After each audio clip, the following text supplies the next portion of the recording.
আসসালামু আলাইকুম বন্ধুগণ, তোমরা সবাই কেমন আছেন? এই তো তোমার দোয়া কিন্তু মুই তোমার রংপুরের বোন আলহামদুলিল্লাহ অনেক ভালো আছো। তো কি আর কম দুঃখের কথা কনা পোড়া কবলে যেটা যে আধখের মাটি পড়া যায় সেই হিসেবে মধ্যাশা। কাল মোর ছাওয়াটা শনিবারের দিন চলে যাবে, যেহেতু আজকে শুক্রবার জুমার দিন। আজকে চলে গেল হয়, ওর আব্বু গেছে পিকনিকত, অফিস থেকে পিকনিক চাচ্ছে, এই জন্য ওই আজকে যাওয়ার পায় নাই। তো এই জন্য হইতেছে কাল শনিবার যাবে। এখন মোর ছাওয়াটা কয়েছে আম্মু মুই কিন্তু রোস্ট আর একটু পোলাও খাই তোমার হাতের। এখন ছাওয়া খাবার চাইছে রোস্ট আর পোলাও না খেলে কি মনটা আত্মাটা ঠান্ডা হয় কোন তো তোমরা ইল্লে। তো চুলা তো সকালবেলা উঠি দেখো চুলে না ভাত রান্না করছো, ওমা ভাত রান্না করবে মিশে এক না পরে দেখো চুলে নিবি গেছে, চুলাত কোনো গ্যাস নাই। এখন কোন তো কেমন করে রোজ রান্না করো। এখন মোর স্বামী যেহেতু চলে গেছে পিকনিকত, তো পিকনিকত চলে যাওয়ার পরে তো সব অ্যারেঞ্জমেন্ট করে দিয়ে গেছে রোজ খাবার জন্য, রোজ পোলাও খাবার জন্য সব কিছু আনি দিয়ে গেছে।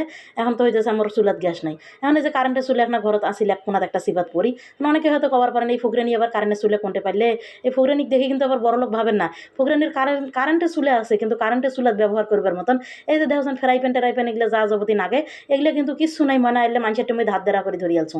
এখন ছাওয়াটা আমার যাইবে যেহেতু মাদ্রাসাত, এখন যত যাই হোক যদি কারেন্টের চুলাত নয় লাকড়ির চুলাত আনদিন না গেলে হয়, তাও কিন্তু আমি লাকড়ির চুলাত বসে দিন হয়, আমি যেমনি হোক রান্না করে মোর ছাওয়া খিলানো হয়।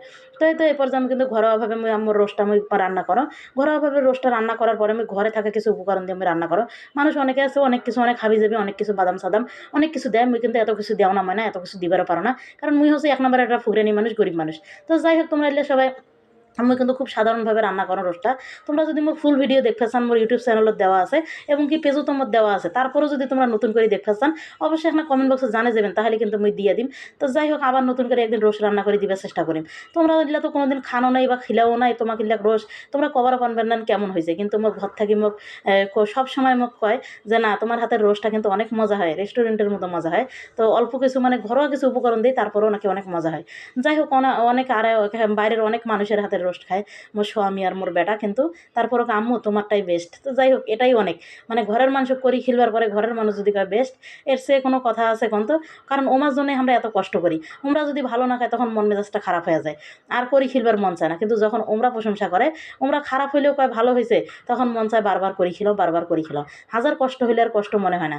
তো এই পর্যায়ে কিন্তু আমি কাঁচামরিচ কটা দিয়ে দিছো, তোমরা চাইলে কিন্তু পেরেস্তাও দিবার পারেন, পেরেস্তা দিলে আরও ফ্লেভারটা সুন্দর আসে, স্বাদটাও ভালো হয়। আমি পেরেস্তা মেরেস্তা কিছু দেওয়া নাই, মানে পেটত খিদা নাকছে, ভোগ ভর্তি হয়ে আছে পেটত, ছাওয়া আছে নামাজ পড়ি, আম্মু কাছে ভোগ ভোগ নাকছে, আম্মু খিদা নাকছে তাড়াতাড়ি করে তরকারি নামে দাও। কারণ চুলা মানে আর কি হঠাৎ করে এই চুলাতে রান্না করা হিজিবিজি নাকবেদ ধরছে। তো এই যে আজকের ভিডিওতে আমার এই পর্যন্তই, সবাই ভালো থাকবেন, দোয়া করবেন। আল্লাহ হাফেজ।